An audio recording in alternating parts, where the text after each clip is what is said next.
ଥରେ ସବୁ ଜିନିଷ ମାଡ଼ି ବସି ଧରିଛନ୍ତି ଆପଣ ମାନେ, ଠିକ୍ ଅଛି ଧରନ୍ତୁ। ଆପଣଙ୍କ ଜିନିଷ ଆପଣ ମାଡ଼ି ବସି ଧରିଛନ୍ତି, ସେଥିରେ ଦୁଃଖ ମିଳୁଛି ଏବଂ ସୁଖ ମଧ୍ୟ ମିଳୁଛି। ଦୁଃଖ ମଧ୍ୟ ମିଳୁଛି, ସୁଖ ମଧ୍ୟ ମିଳୁଛି।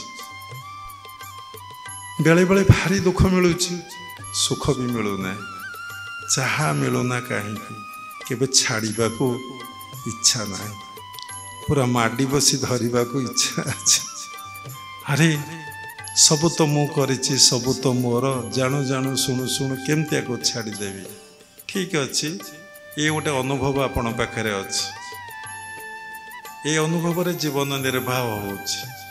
ଆଉ ଗୋଟେ ଅନୁଭବ, ସବୁ ଛାଡ଼ି ଦେଇକି, ସବୁ ସମର୍ପଣ କରିଦେଇ, ସବୁକିଛି ପ୍ରଭୁଙ୍କର ବୋଲି ଭାବି ତାଙ୍କର ଦାସ ବା ସେବକ ବା ଭୃତ୍ୟ ଭାବରେ କର୍ମ କରି ଚାଲିଲେ ଦେଖିବେ ଜୀବନଟା କେମିତି ଲାଗୁଛି। ଏ ଜୀବନଟା କେମିତି ଲାଗୁଛି ପରୀକ୍ଷା କରି ଦେଖନ୍ତୁ। ନିଜେ ନ କଲେ ଆପଣଙ୍କର ସେ ଅନୁଭବ କେମିତି ହେବ? ବାବା ତାଙ୍କର ଏକ୍ସପିରିଏନ୍ସ କହୁଛନ୍ତି। ଆପଣ ଯେତେ ସଜାଡ଼ିବାକୁ ଚାହୁଁଛନ୍ତି ସଜାଡ଼ି ପାରୁନାହାନ୍ତି। ଥରେ ସବୁ ଦାୟିତ୍ୱ ଦେଇ ଦେଇ ଏ ସୃଷ୍ଟିର ଯେ ସ୍ରଷ୍ଟା, ଯାହା ହାତରେ ସମସ୍ତ ଚାବିକାଠି ଅଛି, ତାକୁ ଦେଇ ଦେଇ ଆପଣ ତାର ପିତ୍ରାର୍ଥ କର୍ମ କରି ଚାଲନ୍ତୁ ତା, ଦେଖିବେ ସେ ଅନୁଭବ ଏ ଅନୁଭବ କ'ଣ।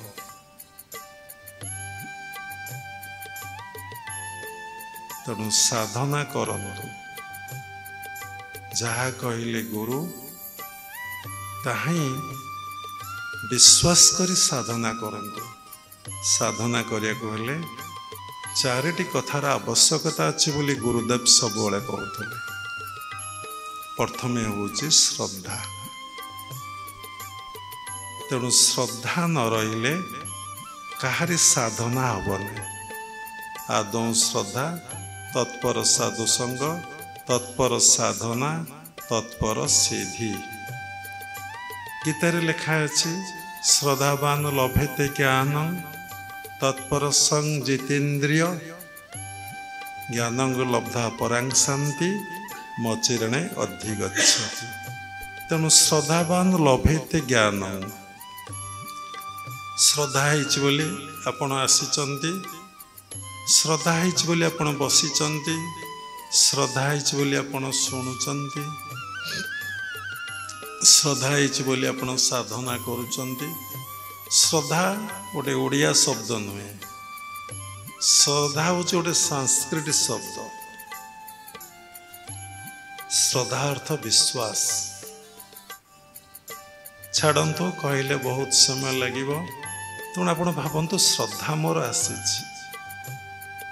ତେଣୁ ଯଦି ସାଧନା ପ୍ରତି ବା ଭଗବାନଙ୍କ ପ୍ରତି କି ଗୁରୁଙ୍କ ପ୍ରତି ଶ୍ରଦ୍ଧା ନ ହେବ, ତାକୁ ସଂକ୍ଷେପରେ କହିଲେ, ଯଦି ଭଗବାନଙ୍କ ପ୍ରତି ମନରେ ଶ୍ରଦ୍ଧା ନ ଆସିବ, କିଏ ସେ ଭଗବାନ, ସେ କିଏ, କେଉଁଠି ଅଛନ୍ତି, କେମିତି ତାଙ୍କୁ ଦର୍ଶନ ଆଉ ଅନୁଭବ କରିହେବ?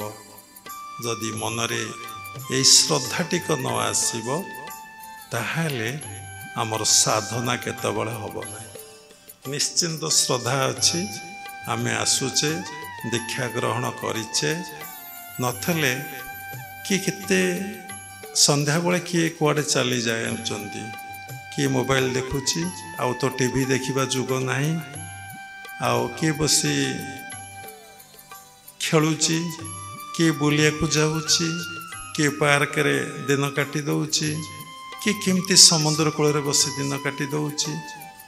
ଯାହାର ଶ୍ରଦ୍ଧା ଭଗବାନ ପାଇଁ ଅଛି, ସେ ବସି ସାଧନା କରୁଛି।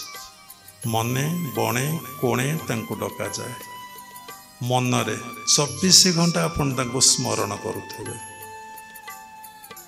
ଆପଣ ନିଜେ ଜାଣିବେ ମୋ ମନଟା କେଉଁଠି ଅଛି। Watch your mind always, watch your thoughts always, watch your breath always. ମୋ ମନଟା କେଉଁଠି ଅଛି ସର୍ବଦା ସ୍ମରଣ କରନ୍ତୁ। ଶ୍ରଦ୍ଧା ରହିଲେ ସବୁବେଳେ ମନେ ରଖନ୍ତୁ ମୁଁ ସିଧା ବସିବି, ସବୁ ସମୟରେ ଖେଚରୀ ମୁଦ୍ରା କରିବି, ଆଉ ସବୁ ସମୟରେ ମୁଁ ମୋର ମନକୁ ଆଜ୍ଞା ଚକ୍ର ରଖିବା ପାଇଁ ଚେଷ୍ଟା କରିବି। ତାହା ହିଁ ସାଧନା। ଶ୍ରଦ୍ଧା ନ ରହିଲେ କେବେ ସାଧନା ହୁଏ ନାହିଁ। ଶ୍ରଦ୍ଧା ନହେଲେ କେବେ ଶ୍ରଦ୍ଧାନନ୍ଦ ପାଖକୁ ଆସିପାରିବେ ନାହିଁ। ଶ୍ରଦ୍ଧା ନହେଲେ କିଛି ଆପଣ କରିବେ। ମୋର ତ ଶ୍ରଦ୍ଧା ନାହିଁ, ତୋ ଘରକୁ ଯିବାକୁ କାହିଁକି ଡାକୁଛୁ? ପ୍ରତ୍ୟେକ କଥାରେ ଶ୍ରଦ୍ଧା ଅଛି।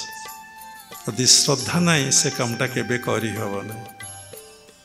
ତେଣୁ ଭଗବାନଙ୍କ ପାଇଁ ଆମ ମନରେ ଶ୍ରଦ୍ଧା ଆସୁ। କାହିଁକି ନା ସେ ଆମର, ଆମେ ତାଙ୍କର। ସେ ଆମର, ଆମେ ତାଙ୍କର। ପ୍ରଭୁ ମୁଁ ତୁମର, ତୁମେ ମୋର। ମୁଁ ତୁମର, ତୁମେ ମୋର। କେମିତି ମୁଁ ତୁମର? କାରଣ ମୁଁ ତୁମର ଅଂଶ ବିଶେଷ। ବାବା ବାରମ୍ବାର ସତ୍ସଙ୍ଗରେ ଉପସ୍ଥାପନା କରିଛନ୍ତି।